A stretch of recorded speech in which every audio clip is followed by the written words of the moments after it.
की तुम्ही राज ठाकरे उद्धव ठाकरे एकत्रीकरणाबद्दल सतत सकारात्मक बोलता आहात, युती करायची आहे, नात्याने जोडलं जायचंय असंही तुम्ही विधान केलं. आता पक्षाचे नेते आणि माजी मंत्री आदित्य ठाकरे यांनीही म्हटलेलं आहे की आम्ही राज ठाकरे आणि उद्धव ठाकरे किंवा मनसेच्या युतीशी आम्ही म्हणजे समजा तसंच झालं तर त्याचं आम्ही स्वागत करू.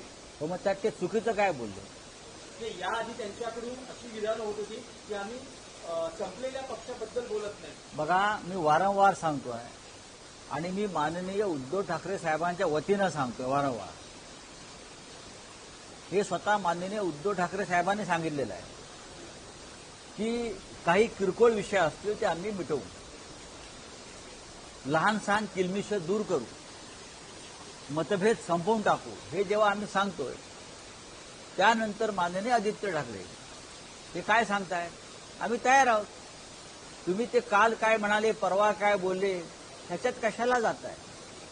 तुम्ही पण मराठी आहात, तुम्हालाही हे सगळं व्हावं असं मनापासून वाटायला पाहिजे. महाराष्ट्र आणि मराठी माणूस संकटात आहे. महाराष्ट्राच्या कपाळावरचा सिंदूर हा मुंबई आहे, तो पुसण्याचा प्रयत्न होतोय आणि फालतू लोक सिंदूर यात्रा काढतायत खडतूस.